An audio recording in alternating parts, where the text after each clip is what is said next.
Hello genius, welcome তোমাদের প্রিয় education channel SR ফিজিক্সে। কি ক্লাস 11 কেমন লাগছে ফিজিক্স? তোমরা নিশ্চয়ই বুঝতে পেরে গেছো ক্লাস 11-এর ফিজিক্স কি জিনিস আর ক্লাস 10-এর ফিজিক্যাল সায়েন্স কি ছিল। আর ওটা কিছুই ছিল না ক্লাস 11-এর ফিজিক্সের কাছে। তবে এরপর তোমাদের চাপ আরও বাড়তে চলেছে বস। কি চাপ বাড়তে চলেছে? তোমরা প্রথম সেমিস্টারে এমসিকিউ দিয়ে তো পার পেয়ে গেছো, যেখানে দেখে টুকে কাটিয়ে দিয়েছো, বাট সেই দিনে শেষ হতে চলেছে সেকেন্ড সেমিস্টার, যেখানে তোমাকে প্রতিটা টপিককে ইন ডিটেলসে অ্যান্সার দিতে হবে। কোনো রকম এমসিকিউর এখানে কোনো জায়গা থাকছে না, মানে তোমাকে ডিটেলসে পড়তে হবে। তোমার বিপদ আরও বাড়তে চলেছে, তোমার ভয়, তোমার আতঙ্ক আরও বাড়তে চলেছে। ঠিক সেই রকমই একটা ঘটনা, যেখানে একটা পুরো ঘন জঙ্গলের মধ্যে তুমি পড়ে গেছো আর সেখানে তুমি একা আছো। আর কি বেরিয়েছে? Royal Bengal tiger. এই রয়্যাল বেঙ্গল টাইগারের কাছ থেকে তোমাকে বেরিয়ে আসতে হবে। তার জন্য তোমাকে কী করতে হবে? তার জন্য তোমাকে ফাইট করতে হবে।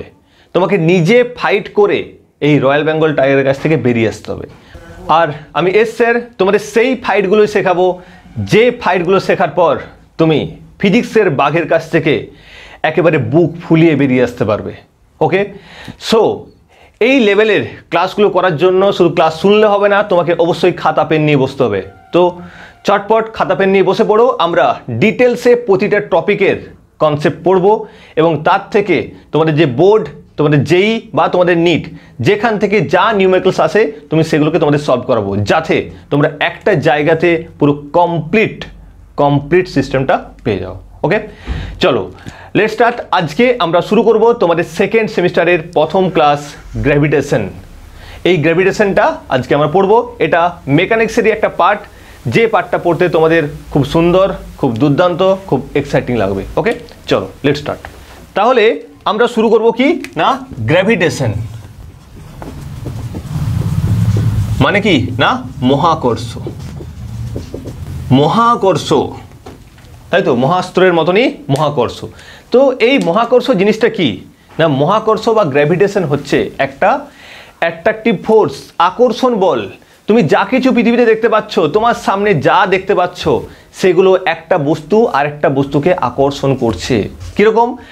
এই যে মার্কারটা তোমরা দেখতে পাচ্ছ, এই মার্কারটার সঙ্গে এই মার্কারটার একটা আকর্ষণ বল কাজ করছে।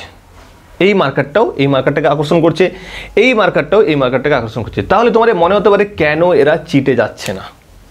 আবার যদি ভাবি, এই যে মার্কারটা, তুমি যে পেনটাই এই মুহূর্তে লিখছো, সেই পেনটাকেও আকর্ষণ করছে। স্যার এটা আবার কি হতে পারে? হ্যাঁ, হতে পারে। এই মহাবিশ্বে যে কোনো দুটি বস্তু একে অপরকে আকর্ষণ করছে। এই যে আকর্ষণ বল, এই আকর্ষণ বলটাই হচ্ছে মহাকর্ষ। কি বললাম না, টোটাল আমাদের যে মহাবিশ্ব, যে ইউনিভার্স, এই ইউনিভার্সে একটা বস্তু আরেকটা বস্তুকে আকর্ষণ করছে, সেই আকর্ষণ বলটার নাম হচ্ছে মহাকর্ষ বল। তাহলে কি বলবো, মহাকর্ষ বল কাকে বলে? না, মহাবিশ্বে যে কোনো দুটি বস্তু কণা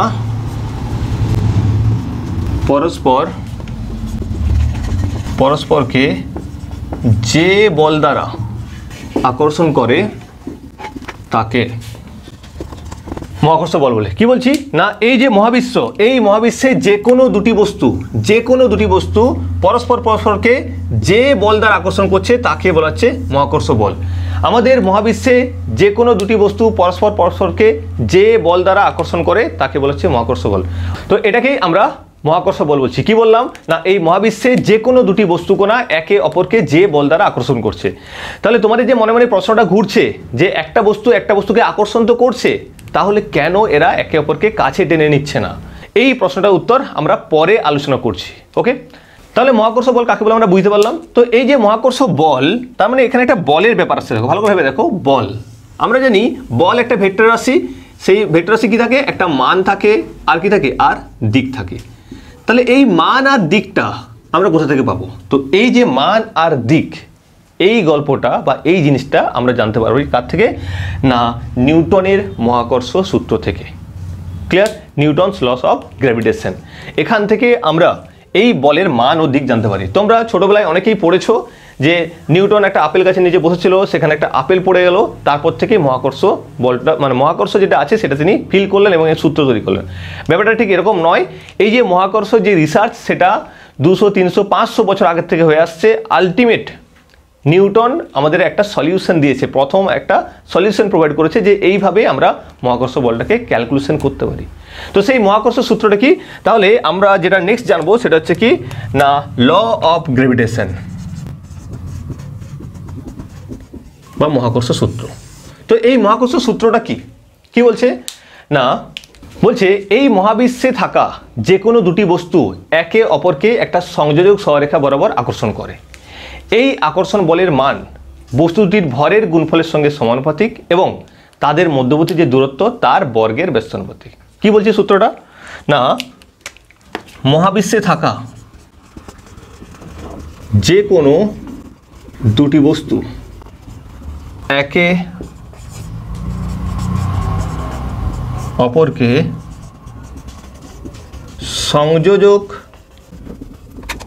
তাহলে সূত্রটা কি বলছে না এই মহাবিশ্বে থাকা যে কোনো দুটি বস্তু, কি বলছে যে কোনো দুটি বস্তু একে অপরকে তাদের সংযোজক সরলরেখা, খুব ইম্পর্টেন্ট, সংযোজক সরলরেখা বরাবর আকর্ষণ করে।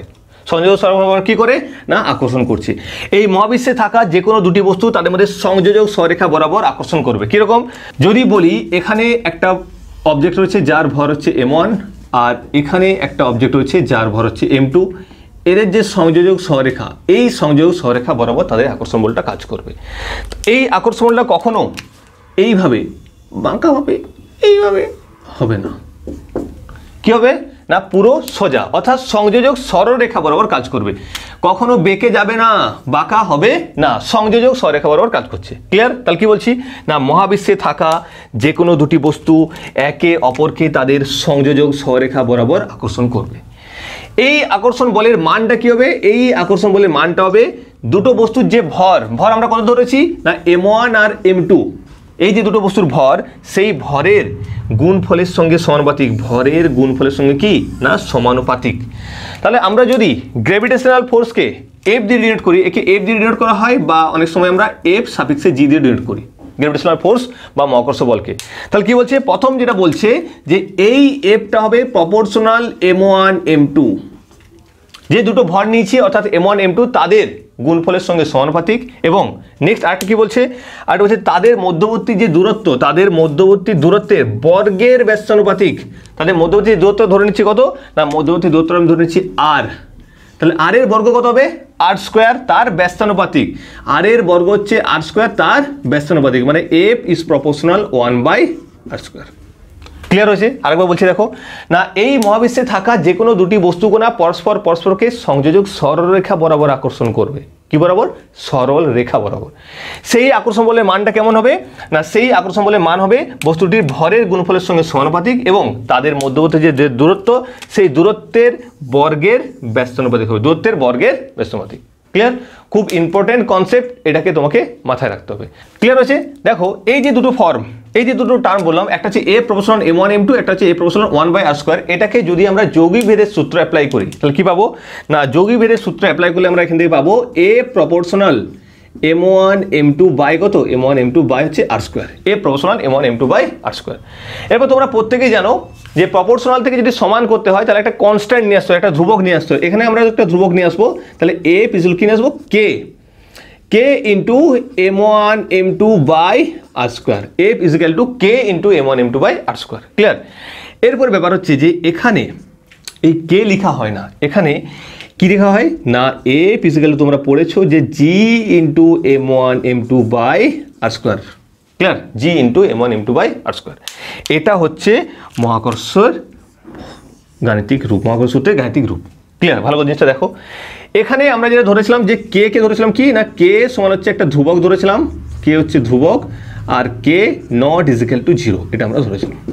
বাট এখানে আমরা কে এর পরিবর্তে কি লিখছি না জি লিখছি। কেন জি লিখছি না, এই যে জি, এই জি কে বলা হচ্ছে কি না, জি কে বলা হচ্ছে সার্বজনীন, সার্বজনীন সবার জন্যই সার্বজনীন মহাকর্ষীয় ধ্রুবক, মহাকর্ষীয় ধ্রুবক, সার্বজনীন মহাকর্ষীয় ধ্রুবক। মানে যেহেতু এখানে একটা এমন একটা ধ্রুবক আসছে যে ধ্রুবকটা সবাইকার জন্যই সমান, যেমন এস স্যার তোমার জন্যও স্যার, আর তোমার এক্সের জন্য, তোমার এক্সের জন্য বলছি, তোমার বন্ধুর জন্যও স্যার। ক্লিয়ার? সো এই যেমন এস স্যার সবার জন্যই স্যার, সেই রকমই এখানেও এই যে জি, এই জি হচ্ছে কি না সার্বজনীন সবাইকারই ধ্রুবক। সেটা তোমারও ধ্রুবক, আমারও ধ্রুবক, পৃথিবীর জন্য এই সার্বজনীন মহাকর্ষীয় ধ্রুবক জি, আবার মঙ্গল গ্রহের জন্য জি, সবার জন্যই। এবং এর মান প্রত্যেকের ক্ষেত্রেই সমান হবে, মানে পৃথিবীতে এর যা মান হবে মঙ্গল গ্রহে মান হবে, আজকের যা মান আছে 200 বছর আগে যা মান ছিল আর 200 বছর পরে যা মান থাকবে সেটাও একই হবে। চাপ, তাপ, উষ্ণতা, চৌম্বক ক্ষেত্র কোনো কিছুই একে পাল্টাতে পারবে না। যেমনভাবে তোমাদের এই 11-12 ফিজিক্স যেমনভাবে রেডি হবে, যদি তাগড়ভাবে তুমি রেডি করতে পারো তাহলে তোমাকে নির্জয়ীতে চান্স পেতে কেউ আটকাতে পারবে না। সেইভাবেই এই যে জি এর মান কারোর জন্যই চেঞ্জ হবে না, জি সবাইকার জন্যই ধ্রুবক এবং এই জি এর মানও প্রত্যেকের জন্যই ফিক্সড। এই জন্য একে আমরা কি বলছি, একে বলছি সার্বজনীন মহাকর্ষীয় ধ্রুবক। ক্লিয়ার? এটা হলো মহাকর্ষ সূত্রের গাণিতিক রূপ। ক্লিয়ার? কিরকম ভালো করে ভেবে দেখো। আরও বলছি, আমরা প্রথমে কি পেয়েছি না এ প্রপোর্শনাল m1 m2 এটা ফার্স্ট পেলাম, সেকেন্ড যেটা পেলাম এ প্রপোর্শনাল 1/r², দুটোকে আমরা মার্জ করলাম, কি পেলাম এ প্রপোর্শনাল m1 m2/r²। প্রপোর্শনাল থেকে যদি সমান করতে হয় একটা কনস্ট্যান্টকে আনতে হয়, সেই কনস্ট্যান্ট নিচ্ছি কি না কে, কে হচ্ছে একটা ধ্রুবক আর K naught is equal to 0। Clear?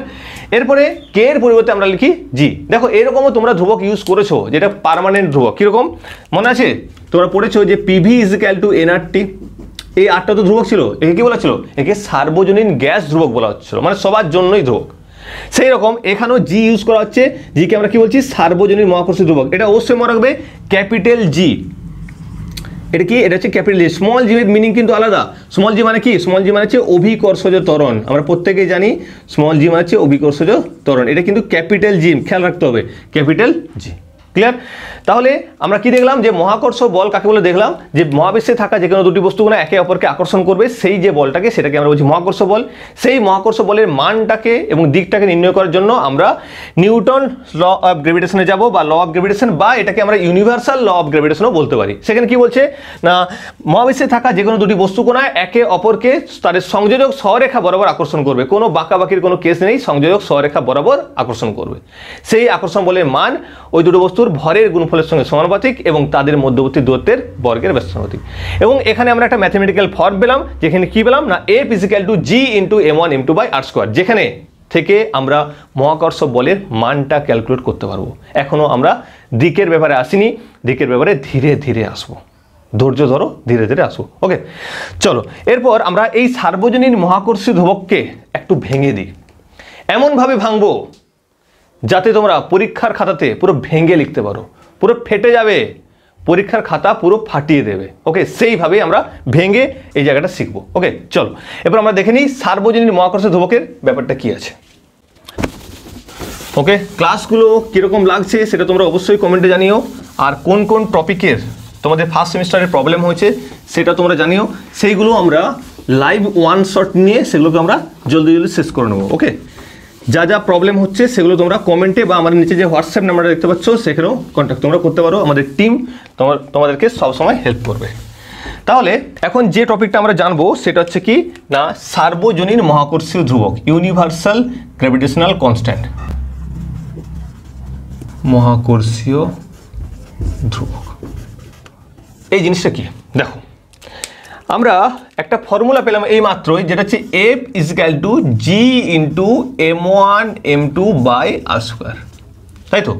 তাহলে এখানে g সমান কী হবে বলো তো? আমরা এই টাইমটাকে পুরোটা দিকে নিয়ে চলে আসছি, g × m1 m2/r² = f, বা g কী পাবো f r²/m1 m2।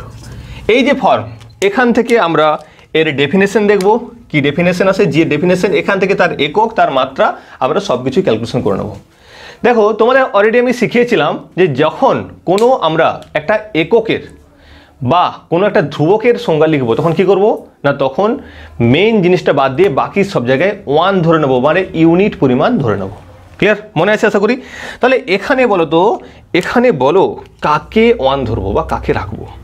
তাহলে এখানে মেইন জিনিস কি আছে, এখানে মেইন যেটা আছে সেটা হচ্ছে ফোর্স আর জি, এফ আর জি, এফ জি, জিএফ নয় কিন্তু, ওই জিএফ নয়, এটা হচ্ছে এফ জি। তাহলে এই F G, F R GK রেখে বাকি সবগুলো কী করবো না 1 করে নেবো, 1। তাহলে কাকে কাকে 1 করছি দেখো ভালো করে, আমরা 1 করছি m1কে, m1 1 হয়ে গেল, m2 1 হয়ে গেল, আরও 1 হয়ে গেল। তাহলে m1 m2 আর 1 হয়ে গেল। কি পাচ্ছি এখানে? তাহলে g = f × 1² / 1 × 1, 1 × 1, তাহলে কি পাচ্ছি বলো এখানে g = f, g = f, এটা আমরা পাচ্ছি। ক্লিয়ার? দেখো এখান থেকেই আমরা ডেফিনেশনটা বলতে পারবো সার্বজনীন মহাকর্ষীয় ধ্রুবকের। কি ডেফিনেশন বলবো? সিম্পল বিষয়। আমরা 1 ধরে নেওয়া মানে কি? 1 মানেই আমরা জানি একক পরিমাণ ধরে নেওয়া। তাহলে আমি দুটো বস্তু নিয়ে নিচ্ছি, এই একটা বস্তু নিচ্ছি আর এই একটা বস্তু নিচ্ছি, যাদের ভর হচ্ছে 1 করে, এরও 1 এরও 1। কি বললাম? দুটো বস্তু নিচ্ছি যাদের ভর হচ্ছে 1 করে, এরও 1 আর এরও 1, এদের মধ্যে দূরত্বটাও 1, 1। দুটো বস্তু যাদের ভর আমি 1 কেজি 1 কেজি নিচ্ছি, তাদের দূরত্ব হচ্ছে 1 মিটার ধরে নিচ্ছি, বা 1 সেমি নিচ্ছি, এই 1 গ্রাম 1 গ্রাম নিচ্ছি, তাদের মধ্যে দূরত্ব কত হচ্ছে 1 সেন্টিমিটার। ক্লিয়ার? একক পরিমাণ নিচ্ছি। তাহলে এখানেই আমরা কি পাচ্ছি? g = f। তাহলে কি বলবো এখানে? সিম্পল জিনিস, ভালোভাবে দেখো। তাহলে কি বলবো?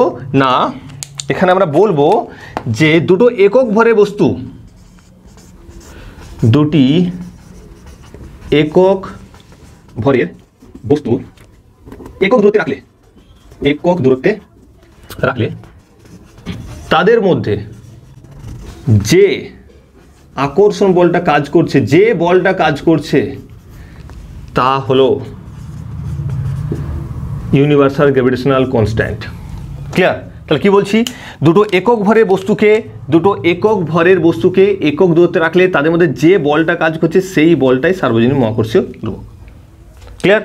দুটো একক ভরের বস্তুকে যদি একক দূরত্বে রাখা হয়, তাহলে তাদের মধ্যে যে বল কাজ করে সেটাকে আমরা সার্বজনীন মহাকর্ষীয় ধ্রুবক বলবো। যা লিখাচ্ছি সবগুলোকে খাতায় ভালো করে নোট করো, এখান থেকেই তোমরা প্রশ্ন পেয়ে যাবে, 100% এখান থেকে প্রশ্ন পেয়ে যাবে। এবং যে কনসেপ্টগুলো আমাদের রেডি হচ্ছে, যে কোনো নিউমেরিক্যাল তোমরা চুটকিতে সলভ করবে। ক্লিয়ার? তাহলে কি বলবো? দুটো একক ভরের বস্তুকে আমরা একক দূরত্বে রেখেছি, তাহলে তাদের মধ্যে যে আকর্ষণ বল কাজ করছে তাকে আমরা বলছি কি না সার্বজনীন মহাকর্ষীয় ধ্রুবক। এই যে সার্বজনীন মহাকর্ষীয় ধ্রুবকে এই বলটার মান কত হয়? দেখো প্রথমেই বললাম এটা একটা ফিক্সড ভ্যালু আছে, প্রত্যেকের জন্য এর মান সমান। তাহলে এই জি এর মান কত হয়? না জি এর মান হচ্ছে 6.67 × 10⁻11 newton metre square by KG square. কি পাচ্ছি? 6.67 × 10⁻11 newton metre square per KG square, যেটাকে আমরা এসআই পদ্ধতিতে বলছি। এসআই পদ্ধতির মান পাচ্ছি। সিজিএসে যদি আমরা দেখি 6.67 × 10⁻8 9 সেন্টিমিটার স্কোয়ার পার গ্রাম স্কোয়ার, 9 সেন্টিমিটার স্কোয়ার পার গ্রাম স্কোয়ার, এটা আমরা পাচ্ছি কিসে? না সিজিএসে। ক্লিয়ার? তাহলে এই যে মান, এই যে জি এর মান কিন্তু এই দুটো ফিক্সড, পুরো জি এর মান এই দুটো কিন্তু ফিক্সড। এই জি কে সাপোজ আমি ধরে নিচ্ছি এখানে চূর্ণ আছে আর এখানে মুন্ন, চূর্ণ আর মুন্ন এরা পার্কে বসে আছে, এদের মধ্যে দূরত্ব হচ্ছে কত? না দূরত্ব হচ্ছে এক্স, মানে মিডিলে এক্স চলে এসছে, বুঝতে পারছো? মিডিলে এক্স চলে এসছে। কার এক্স সেটা বলছি না।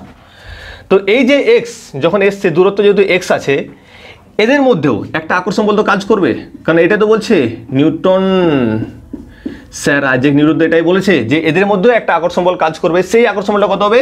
না সেই আকর্ষণ বলটা হবে না চিহ্ন মুন্ন এফ = জি চিহ্ন মুন্ন by x square. Okay, double x চলে এসেছে, এরও এক্স চলে এসেছে, তাহলে এরও এক্স চলে এসেছে, ধরে নাও এখন। ওকে, তাহলে এইরকম একটা হবে। কোথায় আছে এরা আছে এখন বায়ুতে, এদের মধ্যে মিডিলে বায়ু আছে, বায়ু এক্স থাকতে পারে, এক্স তো দূরত্ব, মিডিলে কি আছে? বায়ু। তো এরা কি করেছে না এরা এরপরে পার্কের পরিবর্তে যে গেছে সমুদ্রে ঘুরতে গেছে, তোমরা যাবে পরে ঘুরতে। তো এই যখন ঘুরতে গেছে সমুদ্রের জলে আছে, এদের মধ্যে আবার এক্স চলে এসছে। কী ব্যাপার? এক্স আর এক্স, চারিদিকে এক্সের ছড়াছড়ি, এদের মধ্যে কিন্তু এক্স চলে এসছে, কিন্তু এক্সই এসছে, এখানে ওয়াই আসেনি। এখানেও এক্স ছিল, এখানেও কি এসছে? এখানেও এক্স এসছে। এদের মধ্যে বল কাজ করবে, যখন বল কাজ করবে সেই বলের মান কত হবে? এফ = জি × চূর্ণ মুন্ন বাই এক্স স্কোয়ার। দেখো দুটো বলের মান সেম।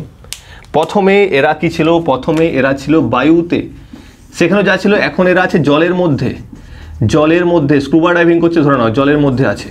তো এই জলের মধ্যে থাকলেও বলের মানটা একই হবে। বলের মানটা দুটো জিনিসের উপরে ডিপেন্ড করছে, শুধুমাত্র কার উপর? না একটা হচ্ছে চূর্ণ আর মুন্নর যে মাস তার উপর, আর তাদের মধ্যে দূরত্বের উপর। সেখানে জি, এখানেও যা থাকছে জি, এখানেও সেই জি কি থাকছে? না একই থাকছে। ক্লিয়ার হয়েছে? মাধ্যম কারো কিছু ডিপেন্ড করছে না। তাহলে কি বলবো না অনেক সময় পরীক্ষায় আসে যে সার্বজনীন মহাকর্ষীয় ধ্রুবককে সার্বজনীন কেন বলা হয়? না সার্বজনীন এই কারণেই বলা হয় যে এই ধ্রুবকটা কোনো কিছুর উপর নির্ভর করে না, কোনো কিছুর উপর, যে বাইরের চাপ, বাহ্যিক চাপ, তাপ, উষ্ণতা, চৌম্বক ক্ষেত্র, তড়িৎ ক্ষেত্র কোনো কিছুর উপর নির্ভর করে না। ক্লিয়ার? দুটো একই বস্তু এবং তাদের মধ্যে দূরত্ব যদি একই থাকে তাহলে সব জায়গাতেই এর মান সমান হবে, তার জন্য একে সার্বজনীন বলা হয়। ক্লিয়ার হয়েছে? তাহলে সার্বজনীন মহাকর্ষ ধ্রুবকের মানটা কত বললাম, খুব important, 6.67 × 10⁻11 newton metre square per KG square. Okay, আর যদি সিজিএস বলতে হয় কত হবে, শুধুমাত্র -8 হয়ে যাবে। ওকে, এবার দেখো এর ডাইমেনশন বা মাত্রা কি হবে। দেখো মাত্রা নির্ণয় করার জন্য কোনো ব্যাপারই না, তোমরা অলরেডি শিখে নিয়েছো, ফার্স্ট সেমিস্টারে ছিল। কি হবে না, এফ এর ডাইমেনশন কি, m/l/t-2। আমরা একটাই ডাইমেনশন শুধুমাত্র মনে রাখবো বলেছিলাম, একটা লব্ধ রাশির ডাইমেনশন মনে রাখবো, কার না বলের। এখানে আর আছে, তাহলে আর মানে কি হবে, l² বাই কি না m × m। বাস, জলদি জলদি করে নাও। তাহলে এখানে যদি আমরা এখানে mm কি হচ্ছে, mm ক্যান্সেল হয়েছে, mm যদি ক্যান্সেল হয়ে যায় তাহলে ডাইমেনশন আমরা কি পাবো, m inverse L3t⁻²। This is dimension of universal gravitational constant, m inverse L3t⁻²। Clear? তাহলে এর একক কি হবে, দেখো একক অলরেডি তোমরা বুঝতে পারছো, এখান থেকে তোমরা ক্যালকুলেশন করতে পারবে যে ফোর্স আছে মানে কি হবে, এসআই বলতে নিউটন, এখানে আর আছে মানে দূরত্ব কি হবে, নিউটন মিটার স্কোয়ার বাই কি দুটো ভর আছে মানে কেজি ইন্টু কেজি, তাহলে newton metre square per KG square, newton metre square per KG square. Same যদি আমরা দেখি সিজিএসে কি হবে, জলদি জলদি বলো, ডাইন সেন্টিমিটার স্কোয়ার বা পার গ্রাম স্কোয়ার। ওকে, ক্লিয়ার? তাহলে আমরা কি কি দেখলাম না, এখানে মাত্রা দেখে নিলাম, জি এর মাত্রা, জি এর মাত্রা কি পেলাম বলো, m inverse L3t⁻², m inverse L3t⁻², জি এর মাত্রা পেলাম। আর যেটা দেখলাম কি একক পেলাম, একক কি পেলাম না, একক যেটা পেলাম সেটা হচ্ছে newton metre square per KG square পেলাম, dyne centimetre per gram square. Clear? এটা হলো জি এর মাত্রা আর একক। চলো তাহলে আমরা একটা জেনারেল নিউমেরিক্যাল দেখে নিই এই টপিক থেকে। ধরো প্রত্যেকে নিয়ে করতে হবে এটা কিন্তু, ঠিক আছে? ধরো এখানে একটা বস্তু রাখা আছে, এখানে একটা বস্তু রাখা আছে, এর মাস হচ্ছে 10 কেজি আর এর মাস হচ্ছে 10 কেজি, দুটোর মাস হচ্ছে 10 কেজি। এদের মধ্যে দূরত্ব ধরে নিচ্ছে কত না 100 মিটার। কত হচ্ছে 100 মিটার। দুটো বস্তু যাদের ভর হচ্ছে 10 কেজি, 10 কেজি, দূরত্ব হচ্ছে 100 মিটার। তাহলে বলো জলদি করে এদের মধ্যে ক্রিয়াশীল আকর্ষণ বলের মানটা কত হবে, জলদি বলো। আমি অপশন দিচ্ছি, অপশন দিতে দিতে তোমাদেরকে করে দেখাতে হবে। ওকে, তাহলে অপশন দিয়ে দিলাম A B C D। 6.67 × 10⁻11 newton metre square per KG square, 6.67 × 10⁻12 newton metre square per KG square, 6.67 × 10⁻13 newton metre square per KG square, 6.67 × 10⁻14 newton metre square per KG square. Okay, তো চারটা অপশন দিলাম, কোনটা হবে তোমরা কমেন্টে জানাও, জলদি জলদি করো। আশা করি হয়ে গেছে তোমাদের প্রত্যেকেই। বলো কোনটা হচ্ছে, অপশন এ না বি না সি না ডি? চলো লেটস আমরা করে দেখে নিই। তাহলে আমরা কি জানি, A = G × m1 m2 by r²। জি এর মান কত, g1 g7 × 10⁻- কত -11 × m কত 10 বাই 10 ওকে, m1 এর মান কত 10, m2 মান কত 10 আর r কত 100 হচ্ছে। তাহলে কি পাচ্ছি বলো, এখানে 6.67 × 10⁻11 × 10² বাই 100 × 100 10⁴ কেটে যাচ্ছে কত 10² হচ্ছে। তাহলে কত পাচ্ছি, এই 10² উপরে চলে যাচ্ছে, তাহলে 6.67 × 10⁻13 newton metre square per KG square. তাহলে option C is the right answer, option C is the right answer. একেবারে জেনারেল অঙ্ক ছিল। ক্লিয়ার? দুটো বস্তুর মাসকে বসিয়ে দিলাম, m1 এর মাস 10 কেজি, m2 এর মাস কত বসালাম 10 কেজি, দূরত্ব ছিল 100 মিটার, তাহলে 100² করে দিচ্ছি, 100² মানে কত 10⁴। বা যদি তোমরা ভেঙে করো করতেই পারো, কোনো অসুবিধা নেই, এটাকে করে নিতে পারো 10 × 10 বাই কত 10 × 10 বাই 100 × 100, চিক কেটে যাচ্ছে, তাহলে কত নিচে 100 থাকছে, 100 মানে 10², ব্যাস চলো কত হচ্ছে 6.67 × 10⁻13 newton metre square per KG square. Clear হচ্ছে? একেবারে জেনারেল এখান থেকে একটা অঙ্ক আমরা দেখে নিলাম। এরপরে যে টপিকটা আমরা দেখব সেই টপিকটা তোমাদের জন্য মোস্ট ইম্পর্টেন্ট টপিক। এই যে মহাকর্ষ, এই মহাকর্ষ বলের স্পেশাল কিছু বৈশিষ্ট্য আছে, সেই বৈশিষ্ট্যগুলো দেখে নেব। তো তার আগে তোমাদের জন্য একটা ঘোষণা আছে, তোমরা এই মহাকর্ষ সূত্রের যদি অঙ্কগুলো করতে চাও তাহলে তোমাদেরকে চলে যেতে হবে আমাদের টেলিগ্রাম চ্যানেল এসআর ফিজিক্সে। সেখানে এই টপিক থেকে ডিপিপিটা তোমরা ডাউনলোড করে নেবে। ডিপিপিটা ডাউনলোড করার পর সেগুলো সলভ করে আমাদের টেলিগ্রাম গ্রুপেই তোমরা রিপ্লাই করতে পারো। যদি কোনো অসুবিধা হয় টেলিগ্রাম গ্রুপে রিপ্লাই করলে আমাদের টিম সেগুলো তোমাদের সলভ করে দেবে। ওকে, টেলিগ্রামে গিয়ে সার্চ করে নেবে এসআর ফিজিক্স। ওকে, একটাই নাম ফিজিক্সের, এসআর ফিজিক্স। আমরা এরপর কি দেখে নেবো, এরপর এই মহাকর্ষের যে বৈশিষ্ট্যগুলো সেগুলো আমরা দেখে নেবো। দেখো একটা কথা বলি, তোমরা ক্লাস 11-এ উঠে গেছো। ক্লাস 11-এ কি হয় না, অনেকেই মেসে আছো, বাইরে আছো, রেগুলার পড়াশোনাটা কিন্তু হয় না। তো রেগুলার পড়াশোনা যদি তুমি না করো তাহলে কিন্তু তুমি অলরেডি পিছিয়ে পড়বে। কারণ তোমার যে টার্গেট বা যে গোল, সেই গোলের সঙ্গে তোমার যে সাকসেসের একটাই ব্রিজ, সেটা হচ্ছে discipline. Discipline is the bridge between your goal and achievement. তো তুমি যদি ডিসিপ্লিনলি পড়াশোনা করো না করো তাহলে কিন্তু তুমি জীবনে অনেক কিছু লস করে ফেলবে। কারণ এই 11-12-এ তোমার যে কনসেপ্টগুলো রেডি হবে, তোমার যে ধারণা রেডি হবে, সেটা তোমার আফটার 12 সেটা তুমি নিট কোয়ালিফাই করো বা জেই কোয়ালিফাই করো বা তুমি কোনো সাবজেক্টে অনার্স করো, প্রচুর কিন্তু কাজে লাগবে। যে কোনো জায়গাতে এই যে কনসেপ্টগুলো খুব কাজে লাগবে। সো রেগুলার পড়াশোনাটা কিন্তু করো। ওকে, রেগুলার পড়াশোনা করো। মোটিভেশনের কোনো কিছু হয় না, মোটিভেশন নিজেকে নিতে হয়, নিজেই নিজের মোটিভেশন। ওকে, আর তোমাদের যে কোনো প্রবলেম, যা কিছু অসুবিধা, সেগুলো তোমরা আমাদের যে হোয়াটসঅ্যাপ নাম্বার সেখানে কন্ট্যাক্ট করে জানাতে পারো। আমরা এভরিথিং তোমাদের সাপোর্ট দেবো। কিন্তু একটাই ব্যাপার, তোমাদেরকে রেজাল্ট করে দেখাতে হবে, আইআইটি নিট ক্র্যাক করে দেখাতে হবে। ওকে, চলো আমরা পার্টটা শুরু করি। প্রথম যে পয়েন্টটা আমরা জানবো সেটা হচ্ছে, এই যে বললাম যে এখানে একটা বস্তু আছে M1, এখানে একটা বস্তু আছে, এখানে বস্তু M1, এখানে বস্তু আছে কত না M2। এদের মধ্যে দূরত্ব হচ্ছে কত না, দূরত্ব হচ্ছে R। এই যে দূরত্বটা নেওয়া হচ্ছে, এই দূরত্ব কিন্তু অবশ্যই সেন্ট্রাল, মানে কেন্দ্র থেকে। এটাকে বলা হয় সেন্ট্রাল ফোর্স। ক্লিয়ার? কি বলা হচ্ছে? সেন্ট্রাল ফোর্স মানে দুটো যে বস্তু আছে, সেই দুটো বস্তুর দুটো বস্তুর কেন্দ্রের যে সংযোগ সরলরেখা, সেই সরলরেখা বরাবর এটা কাজ করে।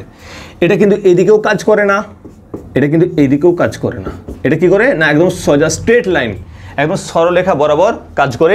এই জন্য এটাকে আমরা বলছি কি না, এটাকে সেন্ট্রাল ফোর্স বলছি। তাহলে গ্র্যাভিটেশনাল ফোর্স সবসময় কাজ করে কীভাবে না, সরলরেখা বরাবর। দুটো অবজেক্টের মধ্যে এক সরলরেখা বরাবর কাজ করবে। ক্লিয়ার? এই জন্য এটাকে আমরা বলছি কি না, এটাকে বলছি আমরা সেন্ট্রাল ফোর্স। তো ফার্স্ট পয়েন্ট কি বললাম না, এটাকে আমরা বলছি সেন্ট্রাল ফোর্স। সেকেন্ড যদি আমরা বলি, এটা হচ্ছে অ্যাট্রাকটিভ ফোর্স। অ্যাট্রাকটিভ ফোর্স মানে কি, এটা আকর্ষণ বল। দেখো এটা কেন বললাম না, আমরা এই গ্র্যাভিটেশন বা মহাকর্ষণে যা পড়বো, ক্লাস 12-এ তোমরা যখন ইলেকট্রোস্ট্যাট পড়বে, প্রায় সেম টপিক ওখানে তোমরা পড়বে। তো এই যেহেতু সেম টপিক, কিন্তু ওখানে একটু পার্থক্য কী আছে না, ওখানে কনস্ট্যান্টটা পার্থক্য আছে। এখানে আমরা জি ধরছিলাম, ওখানে আমরা সেখানে কে ধরবো, যার মান পাবো 1/4πε0। আর এখানে আমরা জি এর মানটা পাচ্ছি 6.67 × 10⁻11। আরেকটা ডিফারেন্স কী আছে না, ওখানে আকর্ষণ ও বিকর্ষণ বল দুটোই পাবো, বাট মহাকর্ষ বল শুধুমাত্র আকর্ষণ বল, বা এটাকে আমরা বলবো কি না, একটা অ্যাট্রাকটিভ ফোর্স। এখানে বিকর্ষণের কোনো জায়গা নেই, এখানে যা হবে অ্যাট্রাকশন। সেই অ্যাট্রাকশন নয় যে অ্যাট্রাকশনের কথা তোমরা ভাবছো, এটা বস্তুর সাথে বস্তুর অ্যাট্রাকশন। ক্লিয়ার? ওই অ্যাট্রাকশন সবসময় নিয়ে আসো না এখানে।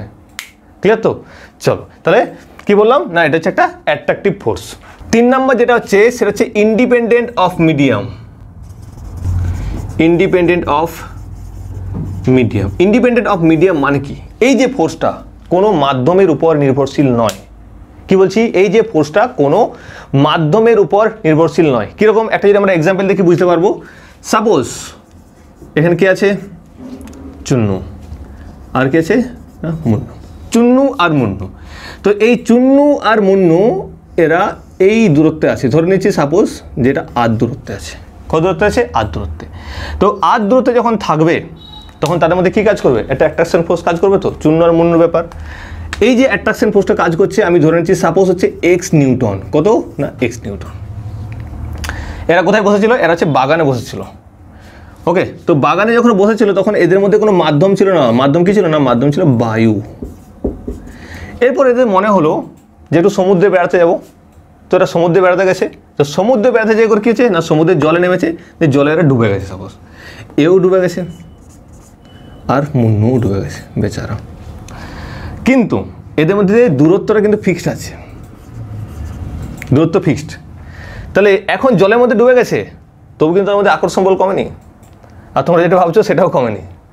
ওকে, তো আকর্ষণ বল কমেনি, কত আছে আকর্ষণ বল 6x নিউটনও আছে, কত আছে x নিউটন। তাহলে যখন বায়ুর মধ্যে ছিল তখনও x নিউটন, যখন জলের মধ্যে আছে তখনও x নিউটন। ক্লিয়ার? তার মানে কি কোনো মাধ্যম এদেরকে আলাদা করতে পারবে না, প্রত্যেকটা মাধ্যমেই কী হবে, একই হবে। শুধুমাত্র দুটো জিনিসকে সেম থাকতে হবে, কাকে কাকে না, চুন্নু আর মুন্নু, তার সাথে সাথে তাদের মধ্যে দূরত্ব, মানে দুটো অবজেক্ট তাদের মাসগুলোকে ঠিক থাকতে হবে আর তাদের মধ্যে যে দূরত্ব সেটাকে ঠিক থাকতে হবে। তাহলে এদের যে কোনো জায়গাতে ফোর্সটা কী হবে না, ফোর্সটা একই হবে। তার জন্য বলছি কি এখানে যে এটা ইন্ডিপেন্ডেন্ট অফ মিডিয়াম, মাধ্যমের উপর নির্ভর করে না। ক্লিয়ার হয়েছে? নেক্সট 4 নাম্বার যদি আমরা বলি সেটা হচ্ছে কি না, এই যে গ্র্যাভিটেশনাল ফোর্স এটা শুধুমাত্র পয়েন্ট মাসের ক্ষেত্রে প্রযোজ্য। পয়েন্ট মাস মানে বিন্দু ভরের ক্ষেত্রে প্রযোজ্য। পয়েন্ট মাস ছাড়া এটাকে অ্যাপ্লাই করা যাবে না। পয়েন্ট মাস মানে কি একেবারে ছোট ছোট ছোট ছোট এইটুকু এইটুকু, তো এদের মধ্যে কাজ করবে। তো এই পয়েন্ট মাসের ক্ষেত্রে প্রযোজ্য, বড় মাসের ক্ষেত্রে এটা প্রযোজ্য হবে না। তাহলে এখানে পয়েন্ট মাস বলতে পয়েন্ট মাসটাকে আমরা কীভাবে ক্যালকুলেট করবো? দেখো পয়েন্ট মাসকে ভাবার একটা ধারণা আছে। কীরকম না, যখন ডিস্টেন্সটা অনেক বেড়ে যাবে না, দূরত্ব যখন অনেক বেড়ে যাবে তখনও অবজেক্টগুলো পয়েন্ট মাসের মতনই বিহেভ করবে। লাইক তুমি যখন এখান থেকে সূর্যকে দেখো, সূর্য কী দেখতে পাও? জাস্ট এইটুকু একটা বস্তু দেখতে পাও। তাহলে সূর্য আর পৃথিবীর যে ডিস্টেন্স, প্রচুর ডিস্টেন্স, এই ডিস্টেন্সের জন্য সূর্য আর পৃথিবীর মধ্যে কিন্তু বলটা কাজ করছে। যখন ডিস্টেন্সটা অনেক বেড়ে যাবে তখন সেটা পয়েন্ট মাস বা বিন্দু ভরের কাজ করবে। ক্লিয়ার হয়েছে? বোঝা গেছে? কিন্তু যদি আমাকে বলো যে এই যে চেয়ারটা, এই চেয়ারটার সঙ্গে আমার কি কোনো আকর্ষণ বল কাজ করছে না? করছে। এই গ্র্যাভিটেশনাল বলের মান কত এটা কিন্তু তুমি বের করতে পারবে না। এটা যদি বের করতে যাও তাহলে তোমাকে কয়েক হাজার বছর লেগে যেতে পারে। কেন? কারণ তোমাকে কেটে বলছি, আমাকে তোমার ছোটো ছোটো পয়েন্ট ভাবতে হবে। কেটে দিলে তোমাকে পড়াবে কি? তাই তো, কাটা যাবে না। তাহলে কি না, ছোটো ছোটো পয়েন্ট ভাবতে হবে। প্রত্যেকটা পয়েন্টের সঙ্গে ওই চেয়ারও ছোটো ছোটো প্রত্যেকটা পার্টিকেলকে পয়েন্ট করতে হবে। সেই পয়েন্টের মধ্যে তোমাকে ক্যালকুলেশন করে তারপর সেটাকে সাম করতে হবে। মানে আমরা বলতে পারি, ধরো সাপোজ যদি এরকম একটা বড় অবজেক্ট থাকে, আরেকটা এরকম যদি বড় অবজেক্ট থাকে, এদের মধ্যে দূরত্ব যদি কম থেকে থাকে, তাহলে এখানে প্রত্যেকটাকে ছোটো ছোটো কী করতে হবে না, এরকম ছোটো ছোটো তোমাকে মাস কল্পনা করতে হবে। ছোটো ছোটো মাস কল্পনা করতে হবে। এবার এটার সঙ্গে এর দূরত্ব হবে, এটার সঙ্গে এর দূরত্ব, প্রত্যেকটার সঙ্গে প্রত্যেকটা দূরত্ব হবে। এবং সেক্ষেত্রে পুরোটা ক্যালকুলেশন করার পর আমরা কি করব না, আমরা মহাকর্ষ বলটা পাবো, যেটা ক্রিটিক্যাল, যেটা ক্যালকুলেশন করা খুবই ক্রিটিক্যাল। ক্লিয়ার? তার জন্য এটা বলছি কি না, এটাকে আমরা বিন্দু ভরের ক্ষেত্রে আমরা অ্যাপ্লাই করতে পারবো। ক্লিয়ার? বিন্দু ভরের ক্ষেত্রে অ্যাপ্লাই করতে পারবো। তাহলে মহাকর্ষ বল শুধুমাত্র পয়েন্ট মাসের ক্ষেত্রেই প্রযোজ্য। বোঝা গেছে? নেক্সট যেটা বলবো সেটা হচ্ছে গ্র্যাভিটেশন বা মহাকর্ষ বল হচ্ছে একটা কনজারভেটিভ ফোর্স। কি বলছি? Conservative force. কনজারভেটিভ ফোর্স তোমরা অলরেডি পড়েছো। কনজারভেটিভ ফোর্স, কনজারভেটিভ আর নন কনজারভেটিভ ফোর্স। কনজারভেটিভ ফোর্স মানে কি, যারা নট ডিপেন্ডেন্ট অন পাথ, তারা পাথের উপর ডিপেন্ড করে না। ক্লিয়ার? শুধুমাত্র স্টার্টিং পয়েন্ট আর ফাইনাল পয়েন্টের উপর ডিপেন্ড করে, কোনো পাথের উপর ডিপেন্ড করে, এদিকে গেল, এদিকে এলো, এদিকে এলো, এদিকে এলো, যেখানে যাবে না কেন কোনো কিছুর উপর ডিপেন্ড করবে না, শুধুমাত্র স্টার্টিং পয়েন্ট আর এন্ডিং পয়েন্টের উপর ডিপেন্ড করবে। এটা হচ্ছে আমরা কী বলছি, এটাকে বলছি আমরা কনজারভেটিভ ফোর্স। আর তোমরা জানো যে কনজারভেটিভ ফোর্স যখন থাকবে, এই কনজারভেটিভ ফোর্সের ফলে যে কার্য হবে সেটা কী হবে না, সেটা পোটেনশিয়াল এনার্জির রূপে স্টোর হয়ে যায়।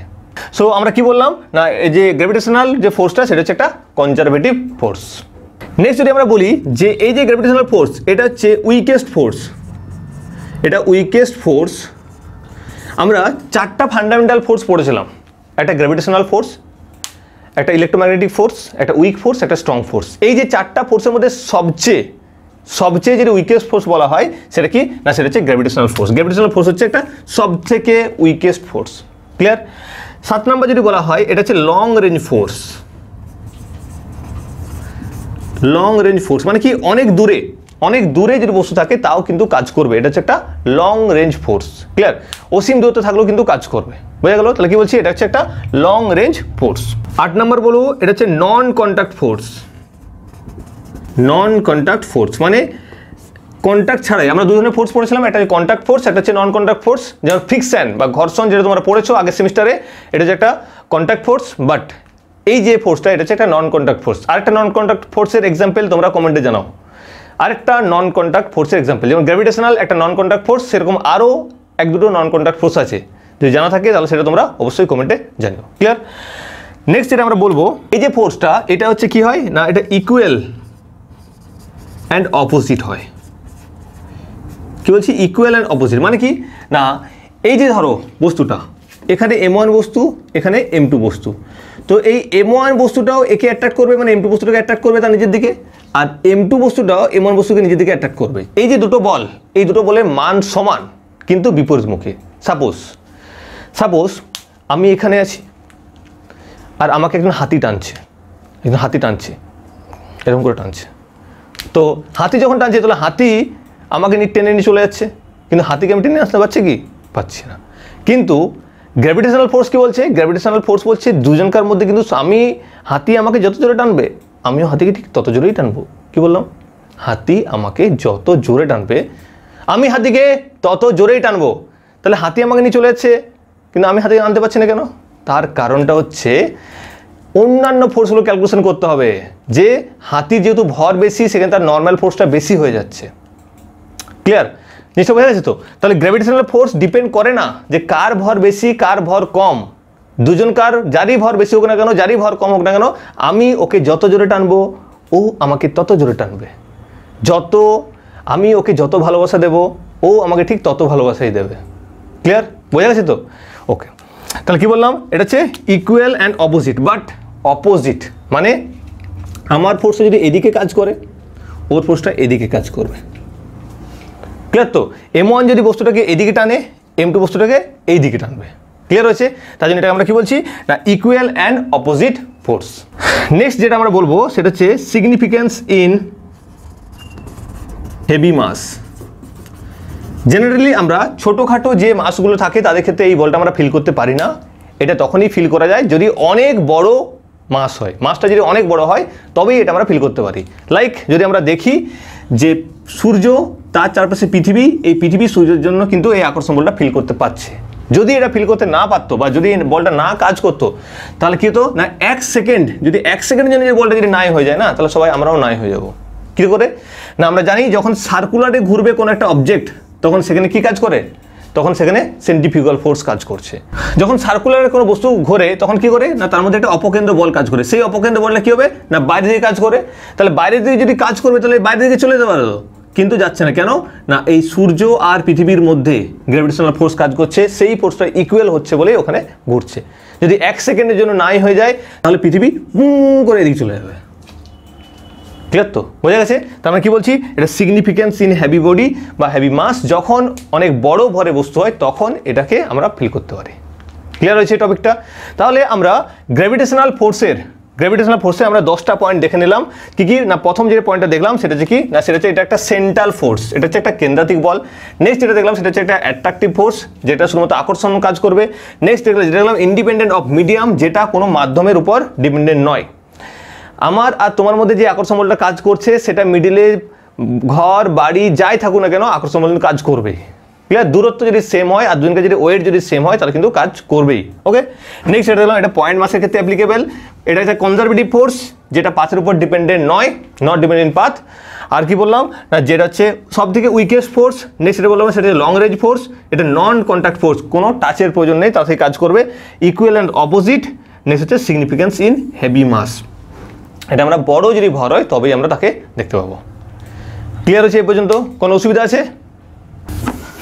চলো এরপরে আমরা স্পেশাল কিছু নিউমেরিক্যালস দেখে নিই, বা নিউমেরিক্যালস টাইপসের থিওরি, যেখান থেকে তোমাদের প্রশ্ন আসতে পারে। তারপর আমরা এর ভেক্টর ফর্ম থেকে শুরু করে সমস্ত কিছুই ডিটেলসে দেখবো। ওকে, দেখো ঘটনা হচ্ছে যে এখানে M1 ছিল, এখানে M2 ছিল, এদের মধ্যে দূরত্ব ছিল R। যদি এটা এখানে M1 আছে আর এখানে M2 চলে আসছে, এদের মধ্যে দূরত্ব যদি R/2 হয়ে যায় তাহলে ফোর্সটা কি হবে? আর এদের মধ্যে দূরত্বটা যদি R/3 হয়ে যায় তাহলে কি হবে ফোর্সটা? দেখো সিম্পল বিষয়। তাহলে এখানে ফোর্স কত ছিল না, F = ছিল G × M1 M2 বাই কত R², তাই তো? এটাতে ফোর্স কত হবে? এটা দেখো F' = G × M1 M2, তাহলে আরটা কত গেছে R/2 তার স্কোয়ার হয়ে গেছে। কত গেছে? R/2 তার স্কোয়ার, কারণ অর্ধেক হয়ে গেছে দূরত্বের স্কোয়ার হবে। তাহলে কী পাবো? F' = G × M1 M2 by কত পাবো না 4/R²। তার মানে কী পাচ্ছি? F' = 4 × জি m1m2/r স্কোয়ার। এবার হলো দেখো এইটা মানে কি না, এটা মানে হচ্ছে এফ, তাহলে কি পাচ্ছি না F dash is equal two 4f। Clear হয়েছে? তাহলে কি দেখলাম, যদি আমরা দূরত্বটাকে অর্ধেক করে দিই তাহলে ফোর্সটা 4 গুণ বেড়ে যাবে। দূরত্ব যদি অর্ধেক করে দিই তাহলে 4 গুণ বেড়ে যাবে। দেখো আরেকবার বলছি, আমরা কি পেলাম না F dash is equal two G m1m2/r/2 তার স্কোয়ার। তাহলে r/2 তার স্কোয়ার মানে কত না, এটা হচ্ছে আর স্কোয়ার, নিচে কত হচ্ছে 4, তাহলে 4টা উপরে চলে যাচ্ছে, তাহলে 4/r স্কোয়ার হয়ে যাচ্ছে। তাহলে 4টাকে আমি সাইড করে দিলাম, তাহলে জি m1m2/r স্কোয়ার। তাহলে এই যে জি m1m2/r স্কোয়ার মানে কি, সেটা মানে তো এফ, তাহলে এই জায়গায় আমরা এফ বসিয়েছিলাম, তাহলে কি পাচ্ছি F dash is equal two 4f। Clear? তার মানে আগে যা বল কাজ করতো দুটো বস্তুর মধ্যে, দূরত্ব যদি অর্ধেক করে দিই তাহলে বল কি যাবে, বল হচ্ছে 4 গুণ হয়ে যাবে। চলো এটা করে দেখি কত আসবে। দেখো তাহলে এখানে কত হবে, এখানে এফ ডবল ড্যাশ লিখছি, F double dash is equal two G into m1m2 কত না r/3 তার স্কোয়ার হচ্ছে। তাহলে কি হচ্ছে না F double dash is equal two পাচ্ছি কত 9, এটা ভেঙে করছি তোমার সুবিধার জন্য, জি m1m2 কত পাচ্ছি r স্কোয়ার বাই কত না 9। তাহলে F double dash is equal two পাচ্ছি 9 জি m1m2 কত না r স্কোয়ার। তাহলে এর মানে কত, এর মানে আবার সেই এফ, তাহলে F double dash is equal two 9f। Clear হয়েছে? তারপরে আমরা দেখতে পাচ্ছি কি, যদি আমরা দূরত্বটা 1/3 গুণ করে দিই, না আর ছিল আর এর 1/3 গুণ করে দিচ্ছি, তাহলে ফোর্সটা 9 গুণ বেড়ে যাচ্ছে। কত বাড়ছে না 9 গুণ বেড়ে যাচ্ছে। ক্লিয়ার? এই ধরনের নিউমেরিক্যাল সূত্র তোমাদের আসতে পারে, পরীক্ষা দিয়ে দিল হয়তো যে দুটো বস্তুর মধ্যে দূরত্ব 100 মিটার ছিল, সেখানে কমিয়ে 50 মিটার করে দিল, মানে অর্ধেক করে দিল, তাহলে বল কত গুণ কমবে। সিম্পল, বল যদি 100 কাজ করতো বল কত হয়ে যাবে, বল 4 গুণ বেড়ে যাবে, মানে 400 হয়ে যাবে। ক্লিয়ার? কমবে না, কত হবে না বেড়ে যাবে। ওকে, আবার যদি এর উল্টোটা হতে পারে, সাপোজ ধরো এখানে দুটো বস্তু ছিল m1 আর m2, তাহলে দূরত্ব কত ছিল, দূরত্ব হচ্ছে r, সেই দূরত্বটা যদি দ্বিগুণ হয়ে যাচ্ছে, কত হয়ে গেল দ্বিগুণ 2r হয়ে যাচ্ছে, এখানে m1 আছে এখানে m2 আছে, তাহলে প্রথমে বল কত কাজ হচ্ছে, সেম এখানে এই বলটা কাজ করবে। দেখো তাহলে এই দুটোর মধ্যে বল কত কাজ করবে না F dash is equal two G into m1m2 কত না 2r এর স্কোয়ার। তাহলে কত পাবো না F dash is equal two G into m1m2 4r square পাচ্ছি। তার মানে এফ ড্যাশ ইজ ইকুয়াল কত পাবো না 1/4টাকে আলাদা করে দিলাম, জি m1m2 কত না r স্কোয়ার। দেখো জি m1m2 r স্কোয়ার, এই মানটা কত, এই মানটা আমরা আগেই পেয়েছি, জি m1m2 r স্কোয়ার মানে কত না এফ। তার মানে কি পাবো না F dash is equal to 1/4 into F, বা F dash is equal to f/4। মানে দেখো আমরা দূরত্বটাকে দ্বিগুণ করছি r থেকে 2r, কিন্তু ফোর্সটা 1/4 গুণ কমে যাচ্ছে। কত কমছে না 1/4 গুণ কমে যাচ্ছে। ক্লিয়ার হচ্ছে? বোঝা যাচ্ছে এই টপিকটা? তাহলে এই ধরনের অঙ্ক কিন্তু তোমাদের দিতে পারে, সেখানে নাম্বার দিয়ে দিতে পারে, হয়তো মাসটা একটা দিয়ে দিলো, মাসে একটা পয়েন্ট দিয়ে দিলো। তো এই ধরনের যে নিউমেরিক্যালগুলো করার জন্য তোমাদেরকে অবশ্যই চলে যেতে হবে আমাদের টেলিগ্রাম চ্যানেলে, ওখানে থেকে তোমরা পিডিএফটা ডাউনলোড করে তোমরা নিউমেরিক্যাল সলভ করতে পারো, অথবা আমাদের যে ওয়েবসাইট www.srphysics.com, সেখানেও তোমরা সার্চ করে নিতে পারো। ওকে, দেখো এই পর্যন্ত তোমাদের যদি কোনো ডাউটস থেকে থাকে তাহলে সেটা অবশ্যই তোমরা কমেন্টে জানিও। আমাদের যে ডাউট ক্লিয়ারিং সেশনগুলো হবে সেখানে আমরা ক্লিয়ার করব, অথবা নিজের যে হোয়াটসঅ্যাপ নাম্বারটা তোমরা দেখতে পাচ্ছ সেক্ষেত্রেও তোমরা ওখানেও কন্ট্যাক্ট করতে পারো, আমাদের টিম তোমাদেরকে হেল্প করবে। ওকে, তো এটাই ছিল আজকে আমাদের প্রথম ক্লাস। এরপরের দিনে ক্লাসে আমরা এই যে গ্র্যাভিটেশনাল ফোর্স, এর গ্র্যাভিটেশনাল ফোর্সের আমরা ভেক্টর ফর্ম এবং সেখান থেকে বিশেষ কিছু অঙ্ক আমরা দেখে নেব, যে অঙ্কগুলো তোমাদের বিগত যে বছরগুলো, সেই বিগত বছরের নিট এবং জেইতে এসছে, তার সাথে সাথে নতুন কিছু অঙ্ক দেখে নেব যেগুলোকে তোমরা সলভ করলে কনসেপ্টটা আরও ডিপলি ক্লিয়ার হয়ে যাবে। ওকে, সো যুক্ত থাকো এস স্যার ফিজিক্সের সঙ্গে। আমরা এইভাবে এগিয়ে যাব, ফিজিক্সের কনসেপ্টকে রেডি করব, তার সাথে সাথে আমরা র্যাঙ্কও নিয়ে আসবো। ওকে, দেখা হবে পরের ক্লাসে। আজ এই পর্যন্তই। জয় হিন্দ, জয় ভারত।